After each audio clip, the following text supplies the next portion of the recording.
Please find us. Bring out some more chairs, so if you don't have a chair, let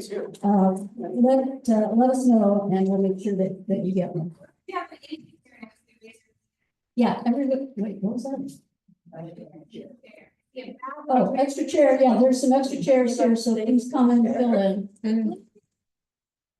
So, thank you all for coming to the first Baltimore City Historical Society History Evening of 2025.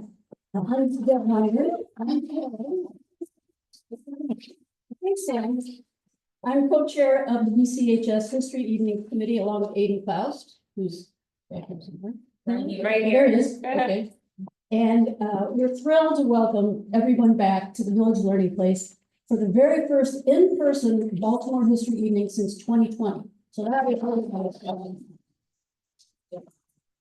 So for the past 5 years, the Society has been hosting excellent talks via Zoom, but it stopped during the pandemic, and now for the first time, we're getting back to in-person meetings. And we're really excited to get back together in person, to have a chance to meet with each other, hang out over cookies and cider, great cider, by the way, from Village Learning Place, and talk Baltimore history. So, and if you are attending tonight via Zoom, then we appreciate you tuning in, I should say. So I want to thank the Village Learning Place for resuming our longstanding partnership as host of these evenings, which they've been doing since the Society launched this series in 2009. And they've been great to work with as we put all the details together, especially since we've had pretty much a new cast of characters on both sides of the project.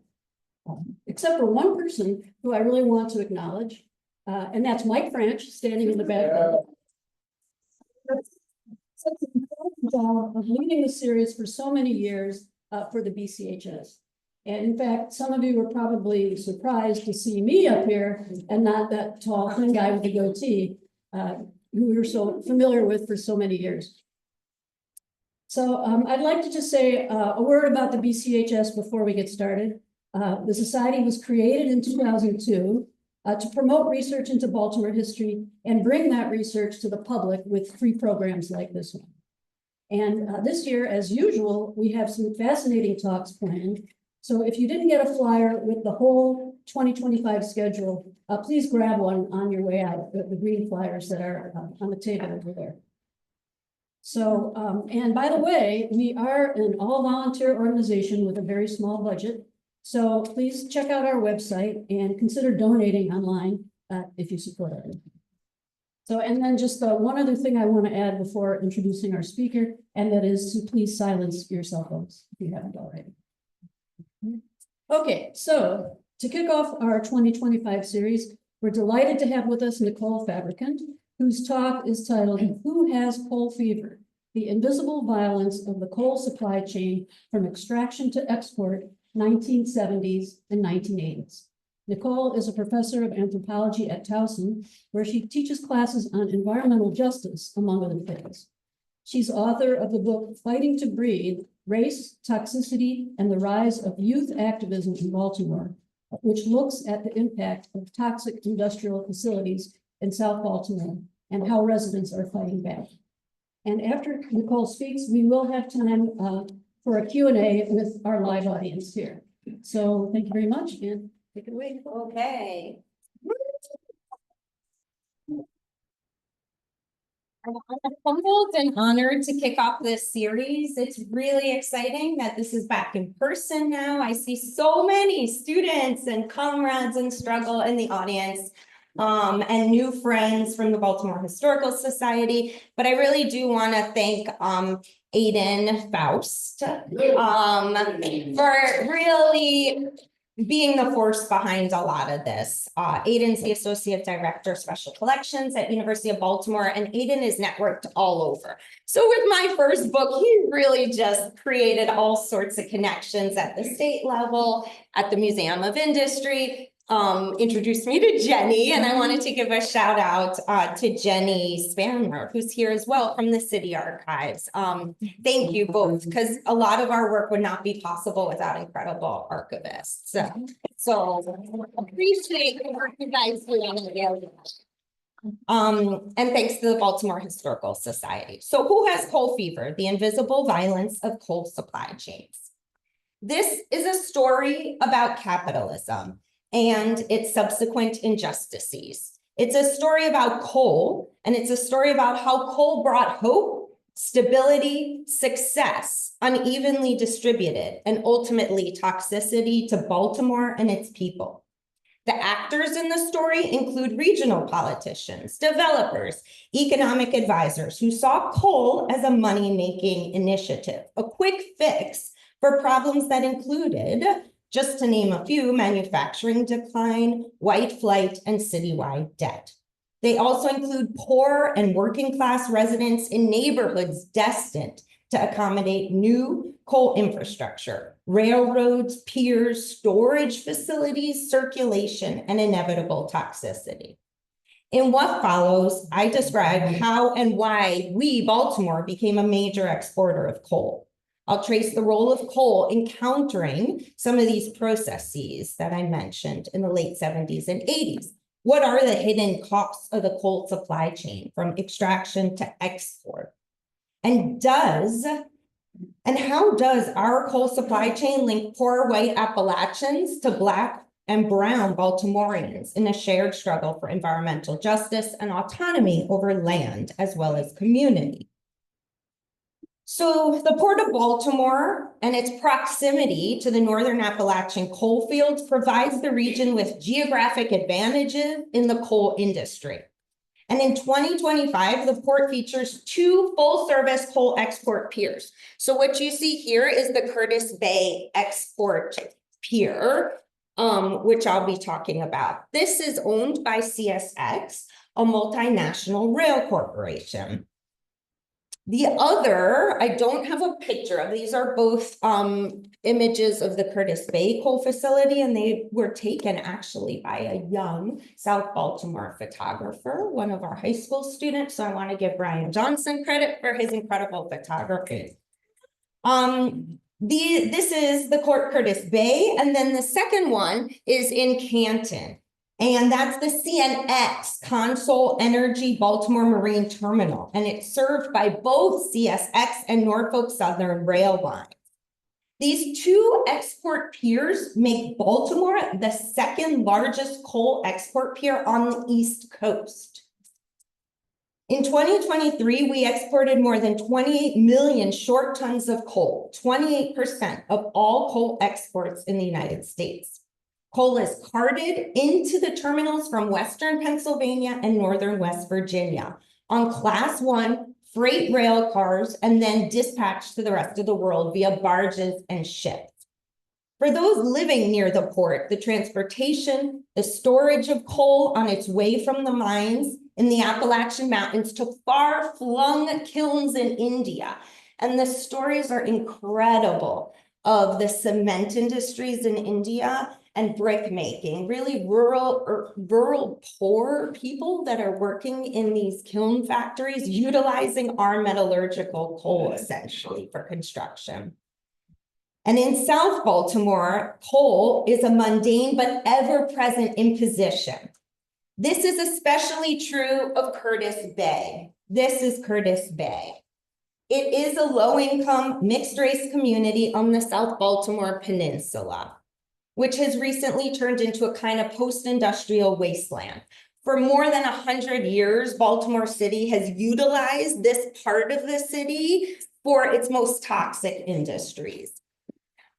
This whole region is about, I would say, 20 minutes from downtown, not even. It's on the other side of the Hanover Street Bridge. So if you know Port Covington and where the Baltimore Sun is, Port Covington and that development, which received the largest TIF in the history of Baltimore, is very close to Cherry Hill, which is its neighboring community, historically African-American community, and then all of these residential areas, Brooklyn and Curtis Bay. So this is a map that illustrates our amazing environmental scientists at Johns Hopkins University, which I'll talk about at the end, created this GPS map. There are 70 plus toxic stationary facilities in Curtis Bay. They all accumulate very close to one another. Often when I teach about environmental justice, I say they do this on purpose because it's very hard to disaggregate and say that one facility is causing high respiratory illnesses. Curtis Bay has some of the highest respiratory illnesses in the entire United States. That's zip code. And it's a result of the cumulative impact of all of these industries together. So what are some of these industries? They're chemical companies, they're fertilizer, they're non-renewable fossil fuel. You see number 7 is the CSX coal piers. So it's situated amongst lots of stationary toxic facilities that all have global tentacles, right? Which is why it's always been critical because of the waterways. And it's such easy access for the ships to come through. So I actually have handouts of this because I wanted folks to see that some of our incredible youth organizers, and I'll pass this around because you could use your cell phones to learn more. I don't have a lot of time to talk about all of this, but on toxic tours, which we do often in Curtis Bay to expose folks across Baltimore, across the state of Maryland to the injustices. And recently, young high school students realized that QR codes linked to some of the GPS locations would be great on a toxic tour because folks could pull that up and then read about the histories of some of these industries. And beyond the history of industries, you could also read about some of the community-led and community-controlled development that's happening in Baltimore. So when the Port of Baltimore unexpectedly shut down in the spring after the bridge collapsed, and I'll talk about these two maps in a second, impending capitalist flow of goods and prompting politicians and economists alike to speak of losses, residents in South Baltimore for the first time in years talked about breathing easy. That when the port shut down, their throats and eyes did not burn anymore. Folks even talked about the fact that the air felt different when we halted the coal production, because it was months after the bridge collapsed that coal was not able to be exported from our piers. So why and how did Curtis Bay become a space where so many industries are housed? A lot of you are familiar with this map, the 1937 redlined map, right? Which was Hulk. Where local real estate agents were working alongside the homeowner loan corporation and essentially grading neighborhoods based upon security. So my colleague and friend Lawrence Brown has done a brilliant analysis on the ways in which these redlined areas, West and East Baltimore, are the wings of the butterfly, right? If you look at a map, they sort of look like the butterfly, and that this has led to historic disinvestment, 100 years of sort of policies, practices, and budgets that have stripped these neighborhoods. Yellow is the second most hazardous, and that was Curtis Bay. It was actually not red, but yellow. And right before, in 1934, it was zoned heavy industry. So it's M3, which means that it can be any kind of industrial facility alongside residents, right? This is a predominantly residential area. So at an October 2024 gathering in Curtis Bay, this is the whole coal export pier and the silo that CSX owns. The Department of Environment was hosting a public event for the community to sort of vet a new permit for this coal facility. This happens periodically, right? They have to vet these permits. And so a woman from the audience, Helena Sparks, described breathing in coal dust for decades. For the first time in my life, when the port was closed, I could breathe, she said. Think about it. And she talked to the audience. There were about 150 people present at this Maryland Department of the Environment public hearing. It didn't take long for the air to clean up. All it took was for the coal to stop being exported from our port. I invite the people who work for CSX, those in charge, she said, to please come and live in our community and then tell me that coal dust does not create harm, she says. And many residents were listening as she continued to speak. I wonder how many of you know if someone in your family or yourself has had cancer. She asked this crowd of 150 people, and approximately 30 or 40 residents raised their hands. Coal dust from open air coal trains and coal export piers has resulted in elevated respiratory illnesses in that area, asthma, emphysema, and very high rates of lung cancers. Through generations, we've seen people fight back against industries, but also get very sick at the same time. So the big question of how and when did Baltimore become the second largest coal export pier on the East Coast?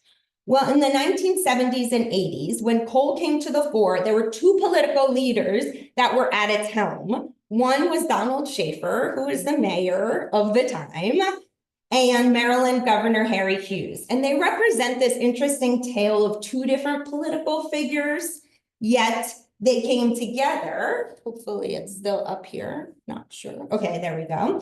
But they came together around the city of Baltimore and the state of Maryland's economic development model. Both men were born in Maryland. Both were raised in middle-class communities, educated in public schools. Though Hughes eventually left for boarding school, both served in the military during World War II and joined the Democratic Party. But the seemingly likely allies often did not get along. Our interactions, as Hughes said about Schaefer, were not always friendly. And someone from the Baltimore Sun often said that's to put it mildly. Schaefer felt Hughes disregarded Baltimore, while Hughes, the governor, saw Schaefer as old school and very curmudgeonly, even tyrannical at times, he would say. But both saw an opportunity to capitalize upon the global oil crisis and to utilize, to expand and develop the infrastructure of Baltimore's ports.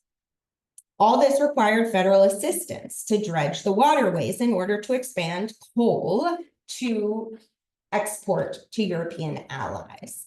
So the rationale for some of this has to do with OPEC and the oil crisis, right? So during the 1973 Arab War, Arab members of the Organization of Petroleum Exporting Countries imposed an embargo. The price of oil quadrupled by 1974. From US $3 to nearly US $12 per 42-gallon barrel. This was equivalent in 2018 to a price rise from 17 to about 61 per barrel. That's incredible, right? So this obviously affected global South nation states, OPEC, and in that same moment, what happens? Nixon delinks the dollar from gold, right? And I often teach about this and we talk about stagflation, and I never realized how critical it would be to sort of understanding the context, right, of coal export in Baltimore. So our gas prices went up 40%, and this is an image from Baltimore. A global recession seemed imminent. US allies in Europe and Japan had stockpiled oil supplies and secured for themselves this short-term cushion, but were searching for longer-term solutions in order to transition from oil to steam coal. So they needed steam coal.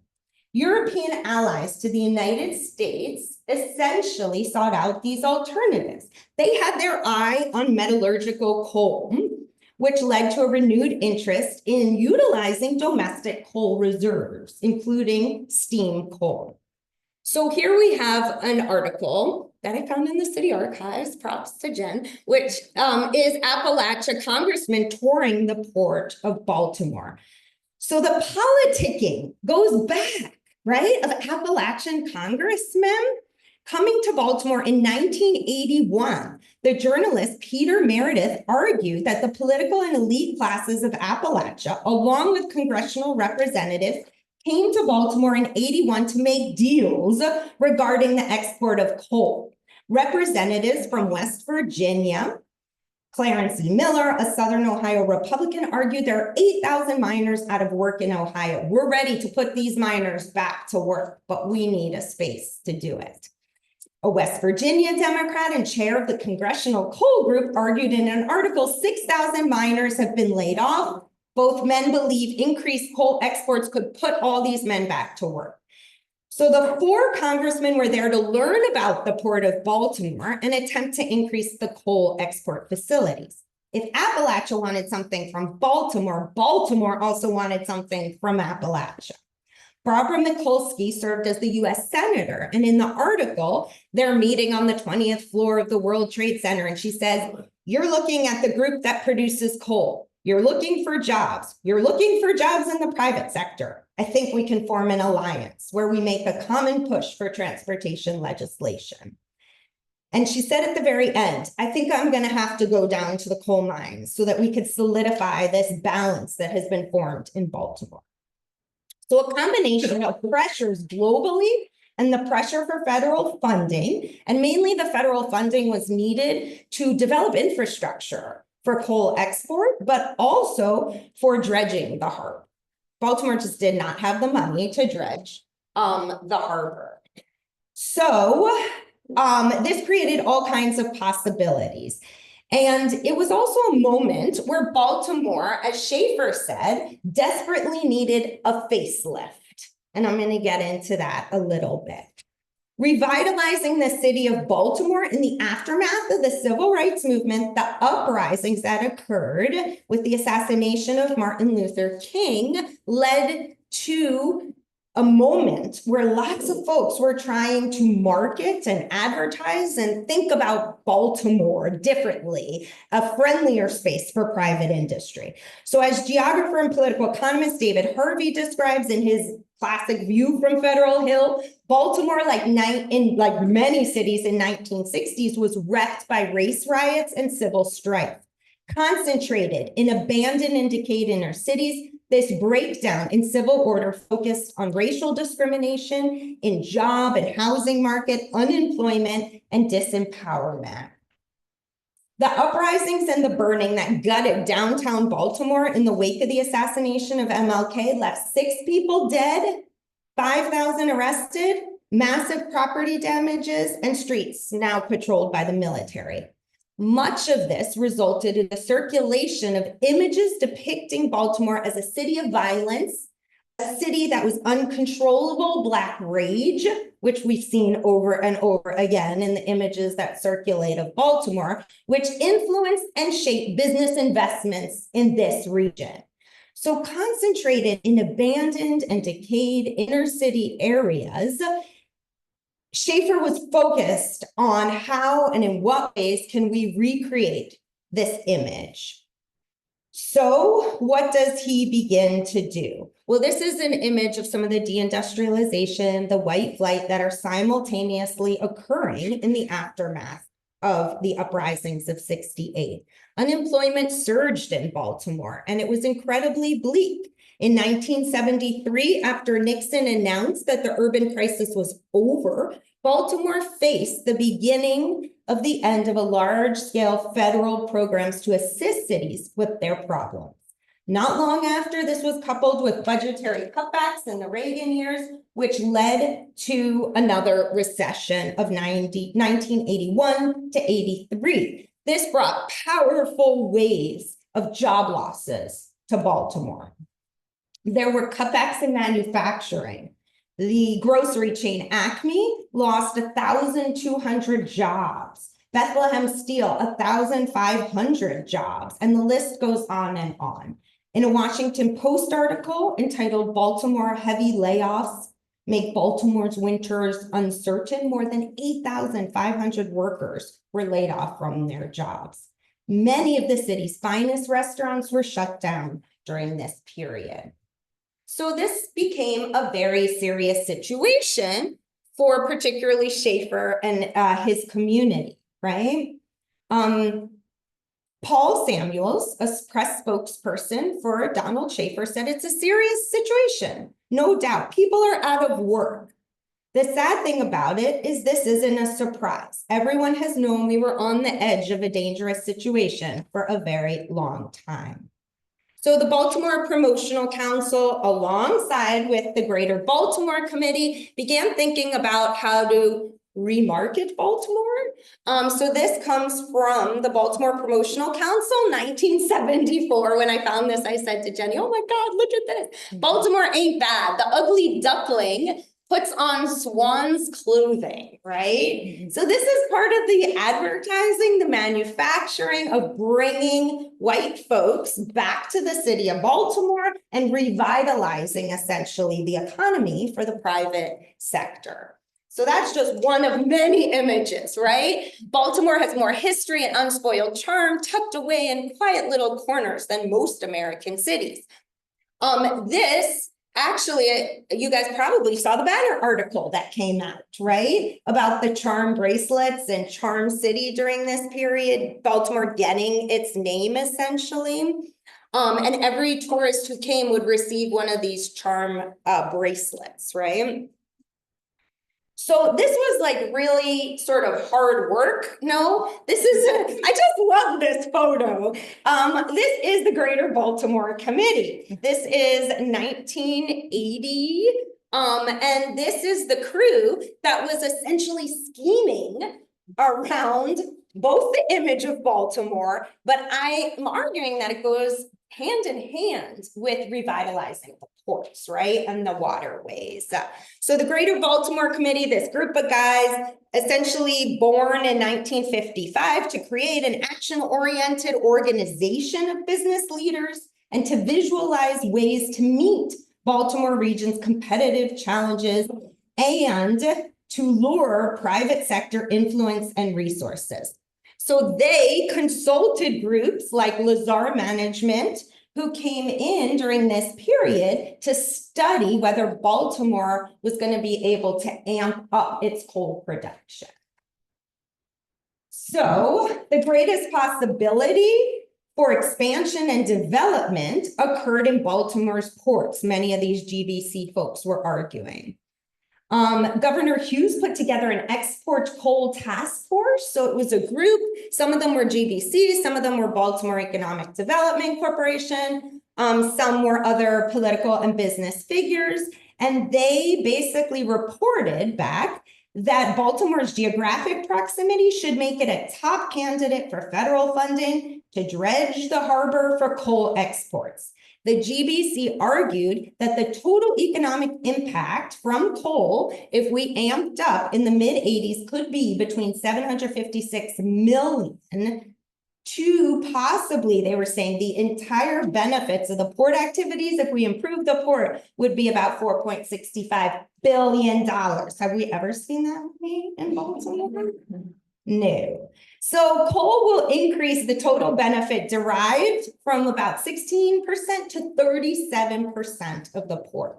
So who's subsidizing is a question that I had. Who's subsidizing this coal development, right? It wasn't the mines and it's not the railroads, but rather often what happened was it was the city of Baltimore. And we know this happens time and time again, because this is a common theme for large-scale development, is that we, the citizens, are shouldering essentially the burden, right, of the private sector's development. So this is exactly what happened. In 1980, there were industrial revenue bonds that were given to basically to build out the new coal infrastructure that was needed. So this was $145,000 in revenue bonds.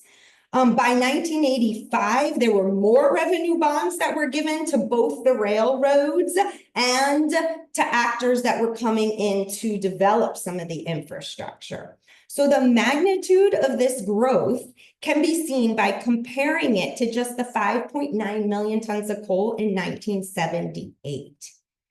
The irony of the sort of waterways is just profound, because essentially we were building out touristification at a time that we are quadrupling our export of coal. So we're toxifying the water while we're bringing folks in. As a result, everything around in a harbor is about the harbor and the waterways. So there is this interesting paradox that's just there, right? And it's sort of in some ways invisible, which I'll definitely talk about.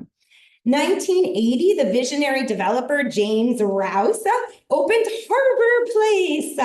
So this centerpiece of downtown Baltimore's revival. Inner Harbor marketed the waterways. The waterways were essential for even the development of the aquarium, which is a spot that many people, right, enjoy and come to. And that whole Inner Harbor Place in the 80s was a lot of private investments and the hope that all these tourists would kind of come in and take advantage. We know that alongside touristification comes low-wage labor, right? These are all service sector jobs. These are non-unionized jobs. This is not the heyday of manufacturing or industrial production in Baltimore. So in a series of Baltimore Evening Sun articles, here you got a bunch of them. Coal fever, 1981, billion-dollar bonanza for the port. Each article from the Evening Sun was illustrating these dreams of coal development or pumping $750 million into Baltimore's economy. The idea was that massive trains would rumble into the city as millions of tons of coal and dollars would flow through our ports. By 1985, 3 new coal facilities absorbed up to 25 trains per day, each stretching a mile or longer with black coal bound for European markets. The port exports jumped from 9.1 million in 1979 to 12.7 million in 1980. So that's just like a year difference. They were scheming, right? They were really scheming to make Baltimore one of these incredible hubs for coal export. And it was predicted that there would be 50 million tons exported from our piers within 5 years.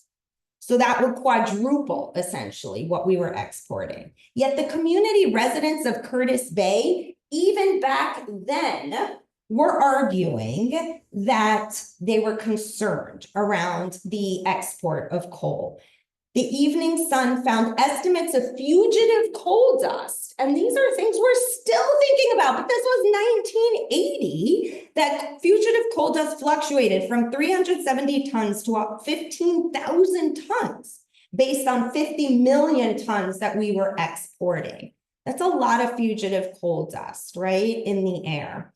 While the state attempted to create controls, the coal companies were fighting constantly to make them avoid any kind of payoff improvements.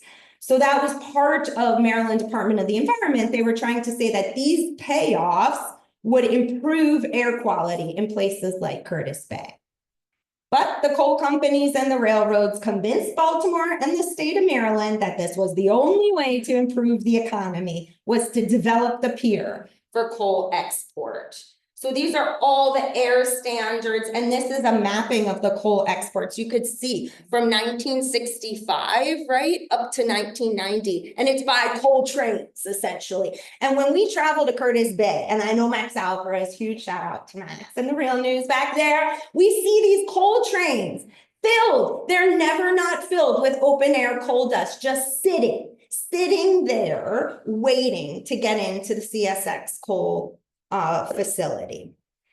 So they convinced the state of Maryland they would hire 500 employees, including technicians. This is always the argument, that we're going to bring jobs to Baltimore, to blend and sample coal, mechanics to operate heavy equipment, despite the ongoing concerns of community residents and even Maryland Department of the Environment, because even back then they were saying fugitive coal dust is a real problem and we need to have stricter regulation on these industries. This was 1980 when we were in a moment of deregulation, but they were trying, and the coal companies and the railroads were saying essentially, no, we are the economic hub. We're going to bring jobs to the region. So in this 1981 article, a local reporter noted coal fever is building dreams of this billion-dollar bonanza for the port. However, the article also noted that the local economy will not benefit. It'll rather be rail companies and coal companies that will be the major beneficiaries of the new coal infrastructure and the profit margins in Curtis Bay, in Canton, and in Marley Neck. Many of the coal companies were already owned by oil and gas conglomerates, right? So we have these fat, wide tentacles of fossil fuels that kind of wrap around. The local reporter stated the grand hopes for feeding Baltimore's port with trains forming an umbilical cord from Appalachia to Baltimore. These facilities don't require new jobs, despite this being one of the promises. And we see that today. They're moving towards automation and mechanization. And so really there are very few jobs for Baltimoreans.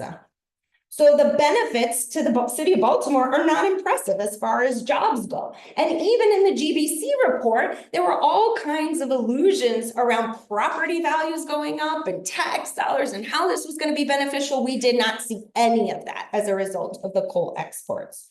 So who bears the burden? What's the cost of some of this? What are the externalities? It's the residents in this region more than anyone else. So here we see Gloria Snipes. She was a community resident in Curtis Bay. This was from a Baltimore Sun article in 1980, and she was saying, Curtis Bay is dying.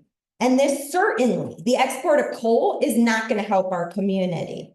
Other residents argued, you people talking to the railroads and the coal don't live here. You don't understand. We do. We live here. We have to live with coal dust and we can't afford to move. And this is a theme we hear over and over. Well, why don't you just move?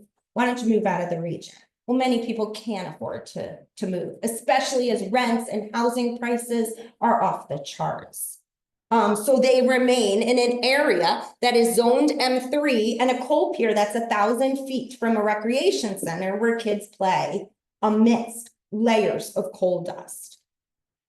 And so she continued, and others in the article, saying there are so many concerns about fugitive coal dust. While the industry argued that fugitive coal dust is not a health hazard, community residents, scientists, environmental justice advocates argued that actually the coal dust would lead to higher rates of respiratory illness. Mrs. Sipes also exclaimed that despite the coal industry claiming they will not produce new coal dust, this is something we hear today too, there's no new coal dust. She actually said the breeze always blows around the waterfront. If you live here, you know that the breeze comes from the waterfront. There are people who live on Church Street. When the coal freezes, she said, they start bulldozing from the bottom and they tell you it won't blow coal dust. Well, I don't believe them, Gloria says. I've gotten to the point that I don't believe anything. I don't believe the city, I don't believe the state or the Environmental Protection Agency. And that's a theme we see resonating 40 plus years later. So reported in the Evening Sun, she's here pointing down towards the coal pier where Chessie at the time was to build a second coal pier and export even more coal. That was 1981, 43 years ago. Residents of Curtis Bay were saying the very same thing at the public hearing for the Maryland Department of the Environment for a new coal permit. I started this presentation with the concerns of residents. Their concerns of living in an area where their kids are playing amidst coal dust. And it's not just coal dust. With 70 plus stationary toxic facilities, nearly once a week, we all receive alerts saying there's an explosion, there's a fire, there's a hazard, you're on lockdown by the CDC. These are the externalities, right, of utilizing an area as a sacrifice zone. So many of the residents in that meeting talked about the violence of the industry. They talked about the fact that they don't see any of the profit margins. While this might seem like a slower form of violence, the coal dust and the PM 2.5 gets lodged. It's so small, it's less than a thread of a hair, right? PM 2.5, we don't see it. But it's diesel emissions. It comes from the rail cars passing. It comes from the coal dust. It gets lodged inside of lungs and it makes it very hard to breathe. So since the winter of 2022, residents in Curtis Bay have been fighting this corporate billion-dollar industry, CSX, for stricter regulations. A lot of this came out of the coal silo explosion. So this is just, oh, it's not gonna work, but that's okay. It was just a video illustrating, and this does a pretty good job of illustrating also the explosion. So on December 30th, 2021, due to methane gas buildup, this coal silo exploded, and it literally sent shockwaves throughout the community. Many residents basically talked about feeling as though there was an earthquake. Their homes shook. People felt it in other parts of the city. In their cupboards, there were cups that shattered, and it layered essentially Curtis Bay. I mean, there are images of people that are covered literally in coal dust. So we could think of coal dust as the aftermath of violence, like geographers are talking about the aftermath of slavery, from point of extraction to export. And obviously the violence of CO2 emissions and our climate crisis. Extracting fossil fuels and burning fossil fuels creates ever greater storms, sea level rises without the kind of government support necessary. So even those who think they might be safe realize in this moment of climactic crisis, there are no safe havens. Any area can easily turn into a disaster zone, as we saw in the case of Hurricane Helene, devastated Asheville, North Carolina, just this past September. And the sediments of violence blowing up the Appalachian mountain range, mountaintop coal removal to get the steams out of the mountains, literally created ever more vulnerable ecologies in a moment of devastating storms leading to massive flooding. And now we have new climate refugees. And 2 years ago, when the silo exploded and sent this sonic boom through the community, no one was warned. Not one person knew what was going on. This illustrates the failures of our government at a city level and a state level and federal level to protect its own citizens. And I always say that poor people often have to shoulder the burden of what the government is not doing. So they must become citizen scientists. They must become regulators because Maryland Department of the Environment is not doing its job. And they take this all on as they're working 2 or 3 jobs to pay for rent in Curtis Bay. So as a longtime resident, Angie Shaney Felt stated with Max Alvarez, my dear friend in the back, in a podcast for the Real News Network, December 30th, when CSX coal terminal had its explosion, I looked in my daughter's eyes. When you look in your child's eyes and they're mentally checked out, you just know something is wrong. In Baltimore, we go outside, we talk to our neighbors, and we didn't get any alerts at all from government agencies. We had to go on the street. The word on the street was there's no threat to the community or to your human or to public health. But if you go outside, we found that this was not the case. It's 2021. We're in the middle of a pandemic, she says. Of course, we're wearing masks, but no one told us to wear a mask. So we had to figure this out on our own. Angie and other residents of Curtis Bay, in the aftermath of the explosion, decided to embark on a multi-year project with scientists from Hopkins. They asked the questions, not the scientists. They wanted to understand how far was the coal dust traveling from that pier and how much was accumulating and at what rate. And so together, they asked these questions, they did the science, residents devoted hours after work to doing the science, they analyzed the data. This is the report that came out right before the new CSX coal permit, where the hope was that this collaborative investigation of coal dust would actually influence and shape Maryland Department of the Environment to create a much stricter regulatory apparatus. That is to be seen, right? This only corroborated what residents have said for decades. And we heard Gloria say it. She wasn't doing science in the 80s. She was essentially saying, we're tired of this, right? Coal dust is layering our homes, our kitchens, our nasal passages. So after years of organizing to hold CSX accountable due to the expired permit from 2023, it was an opportune moment to have a campaign, an inside strategy and an outside strategy. Pressure on Maryland Department of the Environment, but also trying some folks to work with them to get complete enclosure of the trains and to eventually phase out of coal. These were some of the findings of the report. The public hearing in many ways felt like a performance of democracy due to the fact that Maryland Department of the Environment already had negotiated with CSX behind the scenes and probably wrote the permit, but they were giving the community an opportunity to vent and air their concerns. Yet everyone in the audience, there was not one person that they overwhelmingly said, deny the permit. Don't give CSX a permit. That's never going to happen. Maryland Department of the Environment is not going to deny or pull a permit. The coal explosion made visible that which has been hidden in plain sight. A community sacrificed for over a century for elite business class with interests that extend way beyond Curtis Bay, utilizing the waterways for export-oriented regimes. The coal pier since the late 1800s, it was originally B&Os. So the rails were really critical to bringing that coal in, right? It's always been an adversarial neighbor to those living and dying in Curtis Bay. Many saw the open air coal pier simply as a fixture in the community. It was a part of everyday life until they became aware of CSX's cost-cutting measures, their lack of safety standards, and the ever greater freight trains carrying loads of coal from Appalachia.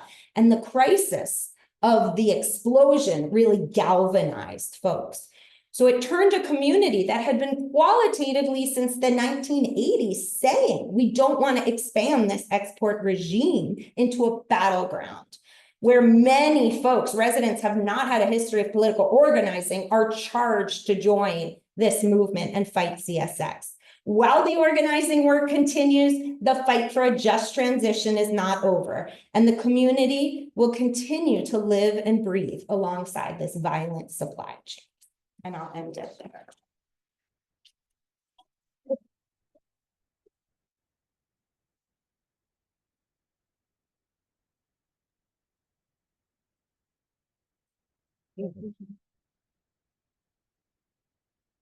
Thanks, Nicole.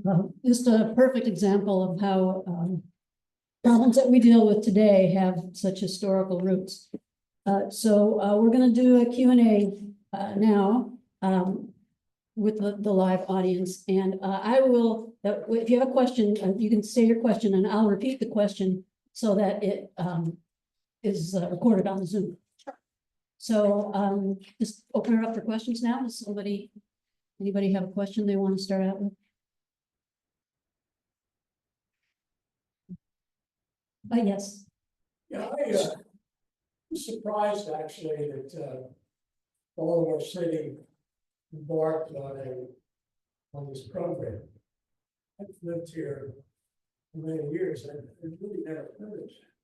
I always thought that after Harbor Place, Baltimore City sort of oriented itself to tourists and that sort of thing. I really hadn't realized that they had embarked on this coal export program. It's a really enlightening talk. Thank you very much. Yes, the comment was that he hadn't realized the extent of the fact that Baltimore City had embarked on this whole program back in the 70s, because all the talk was of Harbor Place and how they were going to go in for tourism now, and that this was enlightening to hear about the extent of the way they pursued this coal exportation. Nicole, do you want to comment on that? Yeah, I mean, it's pretty invisible. So unless you're plugged in one way or another to some of the organizing work or a resident who lives in these communities, you might not see it. The coal trains do pass through so many different communities across the city of Baltimore, right? They crisscross literally from Appalachia here. So there are many communities that are middle-class communities that are also being impacted by the coal trains passing through. But I don't know that folks would have heard of what's going on unless you actually are seeing some of the Canton activities. I don't know how many have seen that coal export. That's pretty massive too. My impression is that the port in general is a huge driver of the economy in Baltimore. Yes. That it generates a lot of jobs. And we all heard when the bridge went down and the port was shut, how much was lost in terms of the economy. So that kind of flies in the face of what you're trying to say, I believe. And can you comment on that? So the question is about how many jobs and kind of economic activity tied to the port. I mean, Right. you're saying that this really does not. This does not bring jobs. The port doesn't bring jobs. I'm not saying the port brings jobs, but exporting of coal and the rail lines, and Max and I could go at this for hours because we've talked to laborers, we've talked to folks on those CSX trains on the Norfolk Southern who are being squeezed and losing their jobs as these massive rail companies that are essentially billion-dollar corporations that are tied to Wall Street, right? And hedge funds and financialization are really thinking about almost like as much as they could squeeze labor.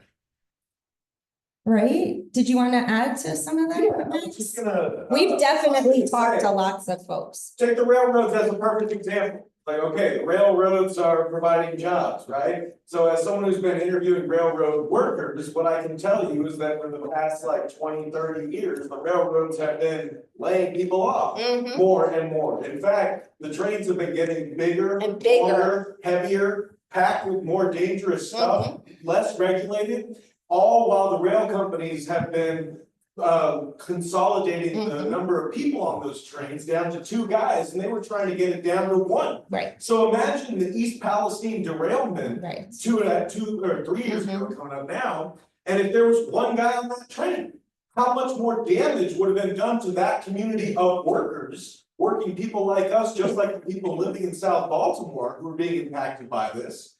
It's like, yeah, there are gonna be some jobs. I don't wanna minimize that point because we care about everyone who's out there trying to make a living, and they weaponize that against us. They weaponize the better angels of our nature and our inherent solidarity with our fellow workers and our want for our community to have jobs. They leverage that against the lives and safety, security, and everything else of the fellow workers who are living around these industries. So it's not even that they're bringing a bunch of jobs, they're cutting jobs, piling more work onto fewer workers and making things more dangerous for them and for us. And yeah, sorry. Yeah, no, I completely agree. We've seen and interviewed and talked to the same folks.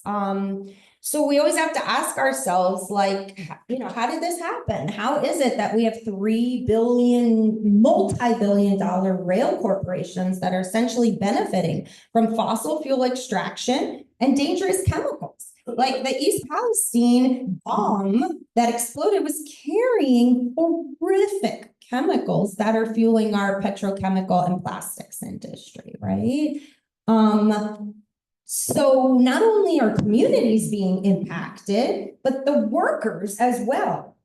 And it's the kinds of jobs, right? And there's talk today, and Railroad Workers United and many folks would say they're very scared of automation of the ports. Right now, there's ongoing conversations. So even folks who might have jobs, potentially with automation, will be losing those jobs. And automation means they might be running ships, running things from other parts of the world.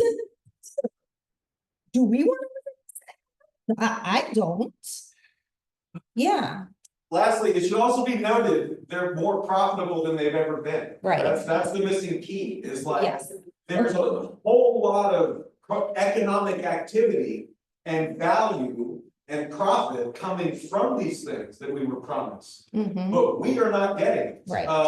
It's going to the executives, and it's especially going to the Wall Street shareholders who are pushing to cut costs, cut labor costs, cut maintenance costs, cut infrastructure costs, like all across the board, suffering, like sacrificing long-term safety for short-term profits. And it's worked. That's why they keep doing it. And the government keeps letting them, no matter which party's in power. Exactly. And I'm not sure how many of those port jobs are specifically Baltimoreans or folks from other areas. So that's an interesting question to kind of explore, because the promise always with the industries in Curtis Bay, no matter what it is, we're going to bring jobs, whether it's incineration, whether it's chemical factories, and actually the jobs are very high level engineering jobs that folks from outside of those regions are receiving. So the working class folks who live and breathe in these communities aren't getting those jobs. Okay, so how does Baltimore and the state of Maryland get any income from these companies? It's not coming to our Right. citizens. So Okay, so the they pay question is, licenses or- how can Baltimore receive revenue essentially? Well, that's why this Baltimore Development Company was set up. Right. So folks in Curtis Bay would say the harm you've created should be environmental reparations to us. So I want to make that clear. The folks in Curtis Bay, in Brooklyn, in Cherry Hill are not receiving any benefit, right, from these industries. Who's receiving benefit? That's part of Baltimore, not the company, not the shareholders, anybody. Well, shareholders are certainly receiving a lot. The question is, who is receiving the benefit in Baltimore, if anybody? Okay. Are there people receiving benefits in Baltimore? And the state of Maryland.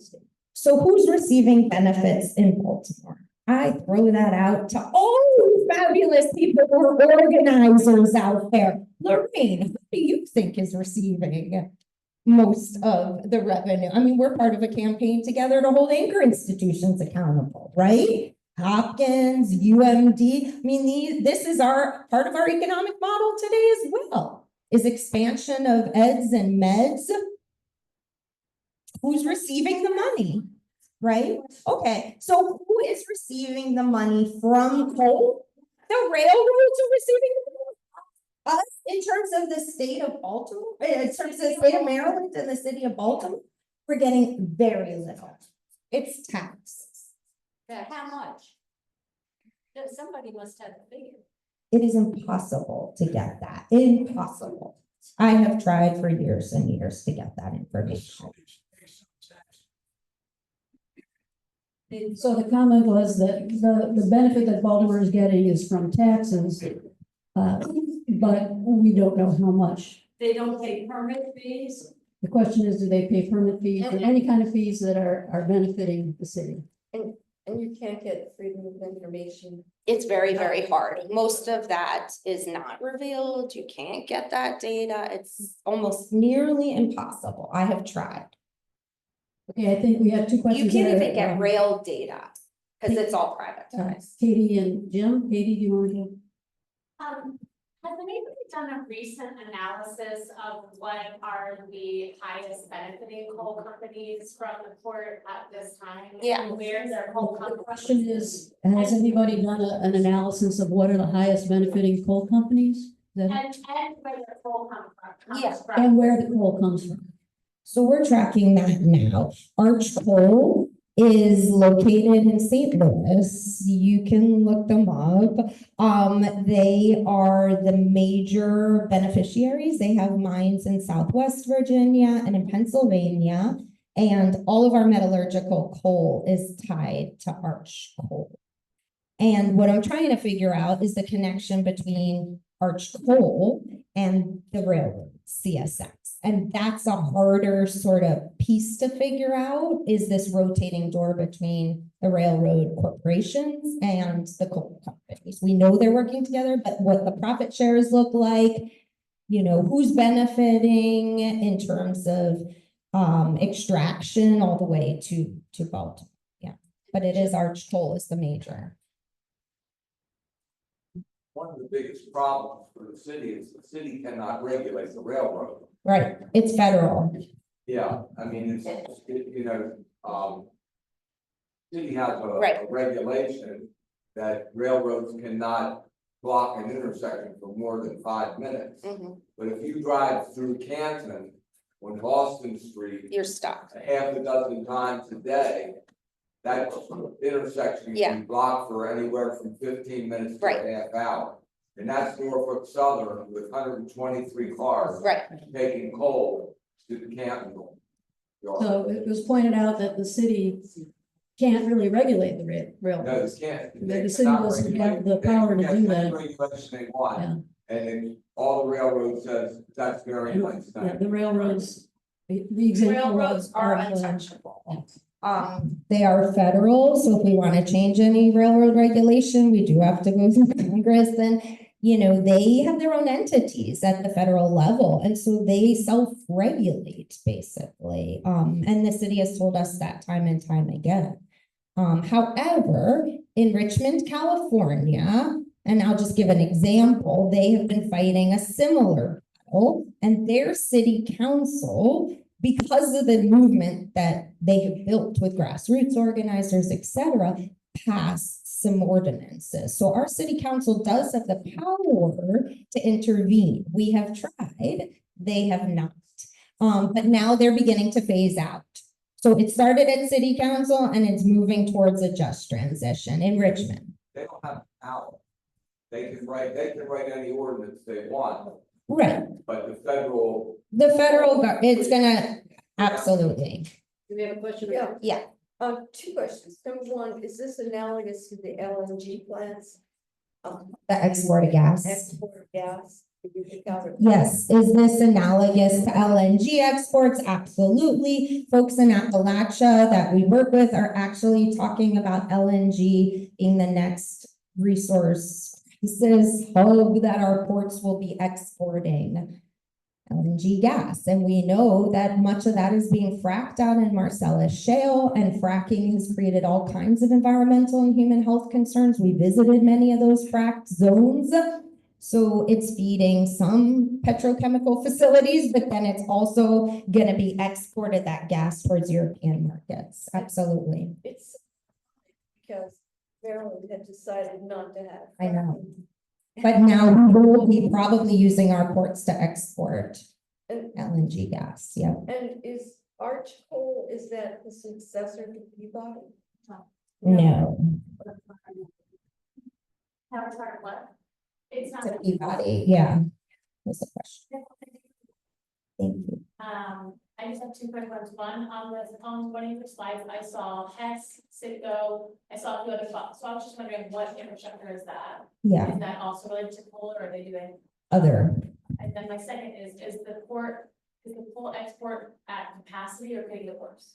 So could they- That's a great question. Could they bring people more? So is coal export at capacity, or could it get worse in terms of upping our coal is one question. And the other was about the Citgo and some of the oil and gas like dots on the map.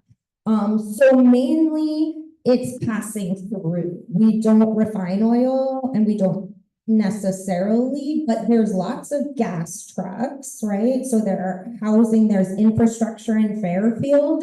There used to be the housing, like massive oil tanks where they were just, I mean, you could see it today. I saw something with Jenny looking at the Sanborn maps, right? You could literally see in the 50s those oil tanks that were in Curtis Bay. So the non-renewable fossil fuels, whether it's oil, whether it's gas, or whether it's coal, are all kind of passing through in one way or another Curtis Bay. I have a question about the communities, the community in Curtis Bay. Historically, who made up the community, and are they related to the people who still live there? Is this a generational thing, or are there new people who have moved into Curtis Bay? And did the earlier people, it sounded like they were organizing as well. Were there any institutions, groups, community groups that got established then that might still be carrying on them? Sure. Absolutely. And I did forget your other question about, are we at capacity? I don't know that anyone's ever said what capacity is. So we're fearful that it could mean we're gonna keep amping up, which is why I think this permit and trying to regulate more is so critical, because that would prevent kind of expansion, right? Further expansion. But metallurgical coal is in high demand, and it's going to India, Japan, to Brazil. It's steel, it's cement, it's these kilns in India. So like, as long as there's that need, I think we're gonna continue to export coal. Back to the question on the community. So there's been lots of interesting migratory paths and trends into Curtis Bay. I would say probably the heyday was the shipyards, right? Which Fairfield had these very vibrant World War II shipbuilding. Many of the folks that migrated in, there were great migrations. So you had Blacks, there was segregated housing down there, which were called the Fairfield homes. The ranks were separate because it was an era of Jim Crow. And there's all kinds of stuff about just like the abuses, right, of Black workers on those shipyards. There were Appalachians that migrated to Baltimore as well for the shipyard. So the jobs really brought, right, mid-century from Appalachia, from Eastern Europe, and great migrations. So Curtis Bay, its demographics are incredibly diverse. I mean, when you look at those numbers, you see a lot of racial diversity. That doesn't mean it's any utopia. There's a lot of just anger, resentment. There's a lot of feelings like newer migrations of Latinx folks, because in Lakeland, majority Central Americans, much newer migration. And so there's questions and fears, right, around residents and neighbors and blaming each other for the problems that exist in the community, as opposed to understanding these broader global systems and structures, which is why we do a lot of education, participatory action down there to try to get folks to understand that these are systems, right, that are working. It's not because your neighbor throws garbage, but yet they become kind of racialized discourses, right? Almost like cultural poverty type stuff. But those are the migratory paths. And there are new, more recent folks moving because rent is relatively cheaper in South Baltimore than in other areas. Although people have talked about how even down there, it's skyrocketing right now. Okay, I think we have time for maybe a couple more questions. Dean, did you? When did the, when did coal yards come to Curtis Bay? And did they come from the Locust Point? Because the early years was Locust Point, coal going out. So when did they move? Yeah, when did it? What's that? So the question is, when did coal come to Curtis, first come to Curtis Bay? Yeah. And how is it related to what was going on at Locust Point? So those coal piers in Curtis Bay have been there since the late 1800s. And that was B&O's line. And there's even like very old documents, right, in the archives about, now it wasn't a ton of coal in terms of the B&O compared to like the 70s and 80s, right? So the infrastructure, the dredging, the expansion all happened around the 70s and 80s. But that coal pier has been there connected to the rail line since B&O. Any reasonable, practical mitigation methods to suppress the coal dust that the shipping companies are not doing? Yeah, that's a great question. So are there any mitigation ways to mitigate the fugitive coal dust, right? That the coal companies or the railroads could be doing? There absolutely are. So it's very easy to cover the rail cars. That's added expenses. And so partly that's why they're fighting CSX, because they don't want to cover and enclose, because it's about not spending more money, right? The other thing is that that entire facility, instead of it being open air, could be enclosed. So that would prevent some of the fugitive dust from blowing into the community. It's not a solution to the broader like global crisis of climate change, because we continue to extract and export coal. We're complicit in all of it. And even recently, our net zero emissions, like we're tied to fossil fuels, right? In every way, shape, or form. So mitigation, yes. yes, and people are proposing that everything from car trains to the pier being closed. But, we'll see whether that appears in the permit or not. And maybe one more, Katie, go. Yeah, I guess, so for a while, the fight against coal was like tied to energy usage for a really long time. And like nobody was thinking about this import and export stuff, at least on the ground. But one of the things that I'm noticing right now are the trends that are so similar with the like data centers that they're thinking of going in. And the solar sectors that they're about to clear lots of land for, and these are things that are expected to be good Right. for climate Absolutely. change, but are also still like Right, infusing extractive practices. absolutely. So I'm just wondering if there's any collaboration of the organizers who are like I feel like everybody's still a little bit in silos when like coal has learned a lot of tactics for overcoming because they've been in the game longer. And now there's these other innovative things. And so I just was wondering, is there any kind of cross communication about like, hey, don't learn this. Like we already know this is the way to fight this extractive practices, Absolutely. right? So the question is about building connections essentially across what seems like siloed fossil fuel battles, right? Is that, did I articulate it? So yeah, at every level, I feel like there are important connections that are being made. So, well, I'll start with some of the regional work that we've been building out. And a lot of this is with folks that are here tonight.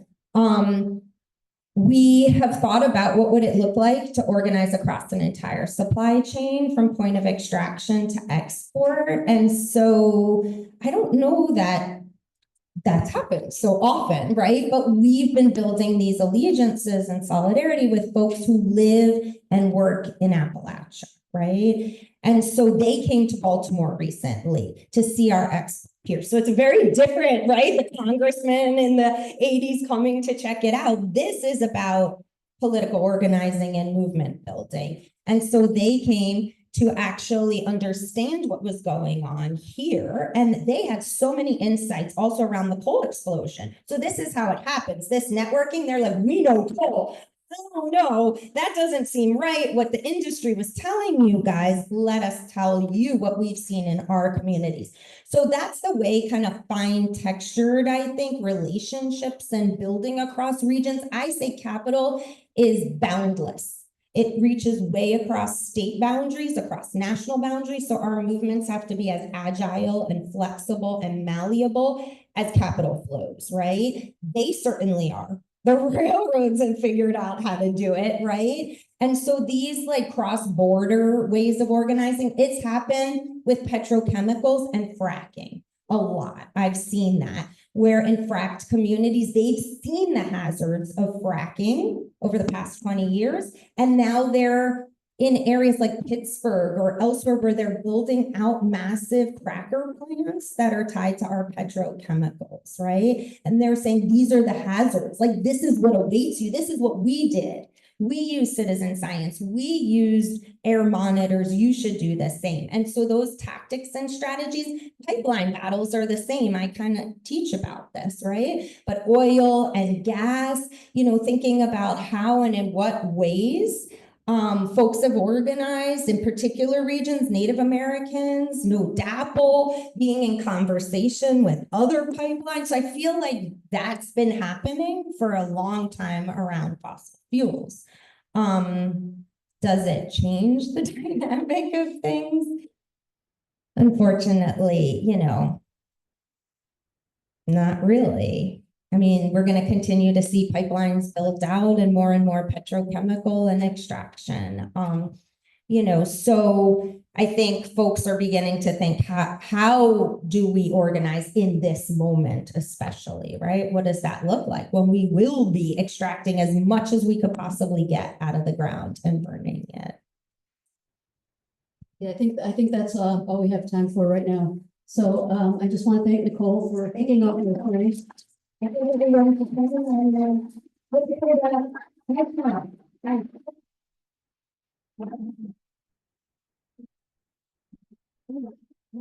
Yeah.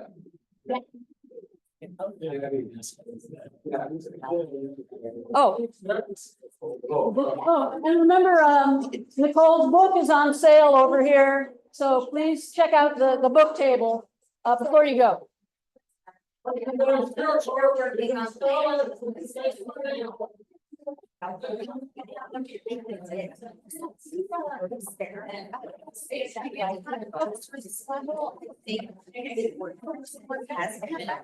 In terms of providing jobs,